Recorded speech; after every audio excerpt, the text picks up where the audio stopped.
Good morning dear student. আজ মুক্ত শিক্ষা কেন্দ্র তেলিপুকুর পূর্ব বর্ধমান এই শিক্ষা প্রতিষ্ঠানে রবীন্দ্র বিদ্যালয়ের মাধ্যমিকের অঙ্কের একটি ক্লাস করব। আজকে আমরা ত্রিকোণমিতি অধ্যায় নিয়ে আলোচনা করব। আজকে আমরা যেটা করব সেটা হচ্ছে ত্রিকোণমিতির বিভিন্ন কোণের কোণানুপাত। ত্রিকোণমিতি এই যে জায়গাটা বা এই যে অধ্যায়টা, এটা হচ্ছে প্রধানত সমকোণী ত্রিভুজের নিয়ে একটা হিসাব। ত্রিকোণমিতি হচ্ছে সমকোণী ত্রিভুজকে নিয়ে কাজ করা। অন্যান্য ত্রিভুজ নিয়ে কাজ করলেও তার মধ্যে সমকোণটা থাকতে হবে। তো যে কোনো একটা সমকোণী ত্রিভুজ, যেমন আমি এখানে এঁকেছি, এটা ত্রিভুজ ABC, এটা একটা সমকোণী ত্রিভুজ। তো এই ত্রিভুজের কোণ B, এইটা হচ্ছে সমকোণ। এই যে বক্স করা আছে, বক্স করে হচ্ছে সমকোণকে চিহ্নিত করা হয়। আর এখানে এই যে C কোণটা, সেটাকে থিটা ধরা হয়েছে। কোণগুলোকে আমরা জেনারেলি গ্রিক অ্যালফাবেট যেগুলো, তাদের দিয়ে নাম দিই, যেমন থিটা, আলফা, বিটা, এভাবে নাম দেওয়া হয়।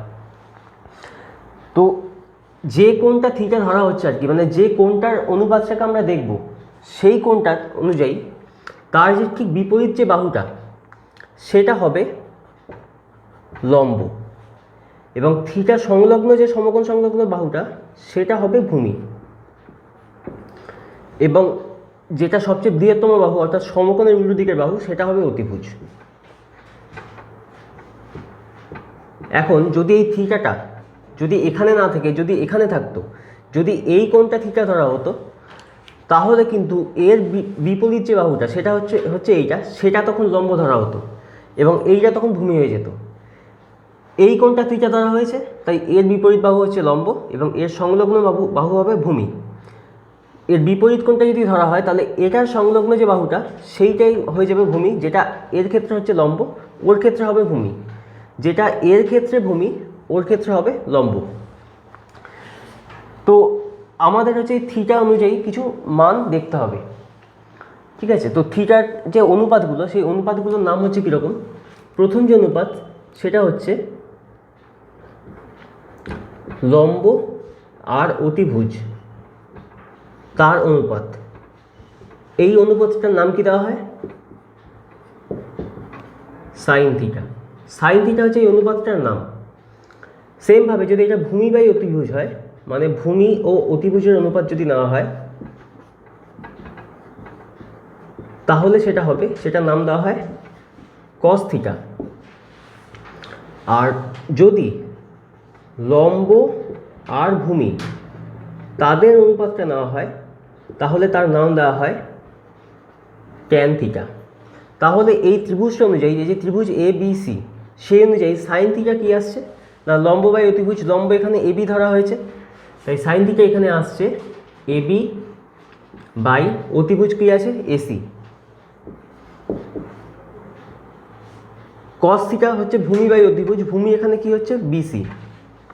তাহলে কস থিটাটা হচ্ছে BC বাই অতিভুজ হচ্ছে AC, তাই এটা হচ্ছে AC। আর লম্ব বাই ভূমি, সেটা হচ্ছে ট্যান থিটা। তাহলে এখানে লম্ব ধরা হয়েছে AB আর ভূমি হচ্ছে BC, তাহলে এটা হয়ে যাবে AB বাই BC। এই হচ্ছে মূল তিনটে কোণানুপাত, sine theta, cos theta, tan theta. এটা হচ্ছে প্রধান তিনটে কোণানুপাত। এবার এই অনুপাতগুলো যদি ব্যস্তানুপাত না হয় বা অনন্যক করা হয় আর কি, তাহলে সেগুলোর আলাদা করে একটা নাম দেওয়া হয়েছে। কীরকম না, 1 বাই সাইন থিটা, সেটা কি দাঁড়াচ্ছে, লম্ব বাই অতিভুজ যেটা, সেটা অনন্যক করতে হবে, তাহলে এটা হবে অতিভুজ বাই লম্ব।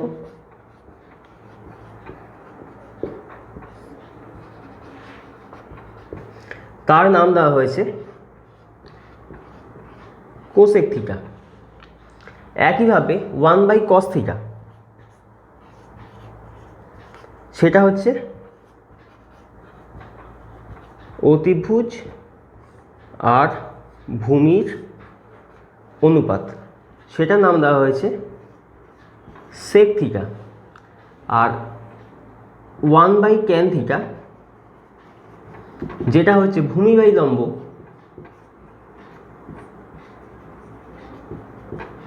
সেটার নাম দেওয়া হয়েছে কট থিটা। তো এই হচ্ছে প্রধান 6টা কোণানুপাত। এই মূল 6টা কোণানুপাতকে নিয়ে আমাদের এবার কিছু হিসেব করতে হবে। আমি আরেকবার বলে দিই, মেইন যে তিনটে কোণ অনুপাত সেটা হচ্ছে এই তিনটে, sign theta, cos theta, tan theta. এরা হচ্ছে মূল তিনটে কোণ অনুপাত, মানে এরাই হচ্ছে বেস। এদের অনন্যক করে কিছু নাম দেওয়া হয়েছে, যেমন সাইন থিটার অনন্যক হচ্ছে কোসেক থিটা, কস থিটার অনন্যক হচ্ছে সেক থিটা, ট্যান থিটার অনন্যক হচ্ছে কট থিটা। তো এই ছটা হচ্ছে প্রধান তিনটে। আমাদের কি করতে হবে, এই ছটাকে নিয়ে কিছু সম্পর্ক রয়েছে, এদের মধ্যে নিজেদের কিছু সম্পর্ক রয়েছে, আমরা এই সম্পর্কগুলো দেখবো এবার। জ্যামিতিতে পিথাগোরাসের সূত্র, এটা একটা উপপাদ্য রয়েছে, বা পিথাগোরাসের উপপাদ্য এটা একটা রয়েছে। তো সেই উপপাদ্য থেকে আমরা যেটা পাই সেটা হচ্ছে কোনো সমকোণী ত্রিভুজের তার লম্ব আর ভূমি তাদের বর্গ করে যদি যোগ করা হয়, তাহলে সেই যোগফলটা অতিভুজটার বর্গের সমান হয়। অর্থাৎ লম্ব স্কোয়ার প্লাস ভূমি স্কোয়ার সমান অতিভুজের স্কোয়ার। এটা একটা সূত্র যেটা পিথাগোরাসের সূত্র নামে পরিচিত। তো আমরা কি দেখলাম, এখান থেকে যেটা পাচ্ছি আর কি, সেটা হচ্ছে লম্ব স্কোয়ার প্লাস ভূমি স্কোয়ার এটা সমান হয় অতিভুজের স্কোয়ার। তো আমি কি করছি, অতিভুজের স্কোয়ারকে মানে দুটো দিককেই অতিভুজের স্কোয়ার দিয়ে ভাগ করছি। তাহলে এই দিকটা যদি অতিভুজের স্কোয়ার দিয়ে ভাগ হয়, তাহলে ওদিকটাও অতিভুজের স্কোয়ার বাই অতিভুজের স্কোয়ার হয়ে যাবে। তাহলে এবার যদি আমি দুটোকে সেপারেট করি, অর্থাৎ একটা যোগ হয়ে আছে, আমি দুটোকে ব্রেক করছি, তাহলে কি হবে, এটা হবে লম্ব স্কোয়ার বাই অতিভুজের স্কোয়ার, যোগ এটা হবে ভূমির স্কোয়ার বাই অতিভুজের স্কোয়ার। আর এটা দুটো সেম জিনিস, এটা কেটে হয়ে যাবে 1। এখন লম্ব বাই অতিভুজ এইটার অনুপাতটার নাম কি পেয়েছিলাম, সাইন থিটা। তাহলে এই জিনিসটা সাইন থিটার স্কোয়ার করা হচ্ছে, সেটাকে লেখা হবে এইভাবে, সাইন স্কোয়ার থিটা। ভূমি বাই অতিভুজ মানে পেয়েছিলাম কস থিটা, তাহলে ভূমি স্কোয়ার বাই অতিভুজের স্কোয়ার সেটা হয়ে যাবে কস স্কোয়ার থিটা, সেটা হয়ে গেল 1। এটা একটা সম্পর্ক যেটা আমরা পেলাম, sign square theta plus cos square theta সমান 1। এই সম্পর্কটা আমরা এখান থেকে পেলাম। এরপর হয়তো অন্য কোনো সম্পর্ক আমরা এবার সেটা দেখব। এছাড়া আর যেটা হতে পারে সেটা হচ্ছে, আমি যদি দুদিক থেকেই ভূমি স্কোয়ারকে বাদ দিয়ে দিই, অর্থাৎ এদিক থেকেও ভূমি স্কোয়ারকে বিয়োগ করছি, ওদিক থেকেও ভূমি স্কোয়ারকে বিয়োগ করছি, তাহলে কি আছে, লম্ব স্কোয়ার সেখানে, আর প্লাস ভূমি স্কোয়ার থেকে ভূমি স্কোয়ার বাদ দিয়ে দিয়েছি, তাহলে এটা বাদ চলে গেল, এটা রইল না। আর এখানে এলো অতিভুজের স্কোয়ার বিয়োগ ভূমির স্কোয়ার। এবার আমি কি করব, যেহেতু এটা ফাঁকা রয়েছে, একে আমি নিচের দিকে নিয়ে যাব, তাহলে সেটা কি দাঁড়াবে, অতিভুজের স্কোয়ার বাই লম্ব স্কোয়ার বিয়োগ ভূমির স্কোয়ার বাই লম্ব স্কোয়ার, সেটা সমান আসছে 1। এখন অতিভুজ বাই লম্ব এটা আমরা পেয়েছিলাম কোসেক থিটা। লম্ব বাই অতিভুজ যদি সাইন থিটা হয়, তাহলে তার অনন্যক অতিভুজ বাই লম্ব সেটা হবে কোসেক থিটা। তাহলে সেই অনুযায়ী এটা দাঁড়াচ্ছে কোসেক থিটা স্কোয়ার মানে কোসেক স্কোয়ার থিটা মাইনাস ভূমি বাই লম্ব আসছে হচ্ছে কট থিটা, তাহলে এটা হচ্ছে কট স্কোয়ার থিটা, সেটা পেলাম 1। এটা আর একটা রেজাল্ট। এছাড়া আর কি কি রেজাল্ট হতে পারে, আমি যেমন এখান থেকে ভূমি স্কোয়ারকে নিয়ে গেছি, আমি যদি এই সেম জিনিসটা যদি ভূমি স্কোয়ার না নিয়ে গিয়ে যদি দুটো দিক থেকে লম্ব স্কোয়ারকে বিয়োগ করি, তাহলে কি আসছে, এই দিকটা পড়ে থাকলো ভূমি স্কোয়ার, আর ওদিক থেকে লম্ব স্কোয়ার বিয়োগ হলো। তারপরে সেম কাজ, আমি দুদিককেই ভূমি স্কোয়ার দিয়ে একটা ভাগ করব, তাহলে এটা হবে অতিভুজের স্কোয়ার বাই ভূমি স্কোয়ার মাইনাস লম্ব স্কোয়ার বাই ভূমি স্কোয়ার, সেটা পেলাম 1। অর্থাৎ এবার অতিভুজ বাই ভূমি, এটা হয় হচ্ছে সেক থিটা, তাহলে এটা হচ্ছে সেক স্কোয়ার থিটা মাইনাস লম্ব বাই ভূমি হয় ট্যান থিটা, তাহলে এটা হয়ে গেল ট্যান স্কোয়ার থিটা, সেটা হলো 1। এটা তৃতীয় আরেকটা রেজাল্ট। তাহলে যে তিনটে রেজাল্ট আমরা পেলাম সেটা অনেকটা সিমিলার টাইপের দেখতে। সেই তিনটে রেজাল্ট কি আমি আরেকবার লিখছি এখানে।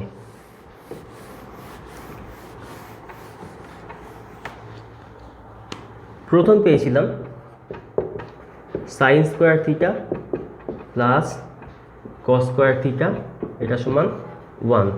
2 নম্বর কি পেয়েছিলাম,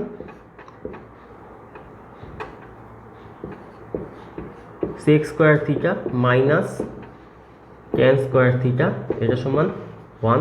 আর তৃতীয় রেজাল্ট পেয়েছিলাম cosec square theta minus cot square theta সমান 1।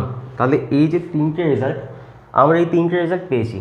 এই তিনটে রেজাল্টকে ইউজ করে অনেক অঙ্ক আমাদের করতে হবে। এই তিনটে রেজাল্ট হচ্ছে বেসিক রেজাল্ট একদম। তো এগুলো মনে রাখার সুবিধা কি না, সাইন আর কস স্কোয়ারগুলোকে যোগ বা বিয়োগ করে আর কি 1 আসতে হবে।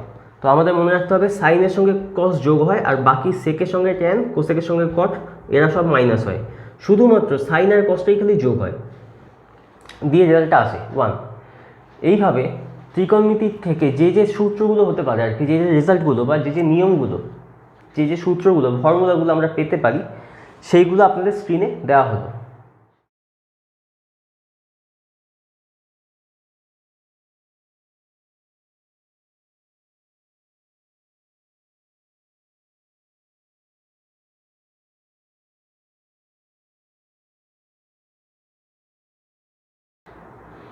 এখন আমরা এই যে অধ্যায়টা আলোচনা করলাম সেই চ্যাপ্টার থেকে আর কি কিছু অঙ্ক দেখব, মানে এই অঙ্কগুলো কীভাবে করতে হবে, কী ধরনের অঙ্ক এখান থেকে আসতে পারে। যেমন বলা হলো প্রথম অঙ্ক যে সাইন থিটা এটা সমান 4/5, তাহলে দিয়ে বললো তাহলে কস থিটা এটা সমান কত, তার সঙ্গে দিল ট্যান থিটা এটা সমান কত, আরেকটা হয়তো দিল যে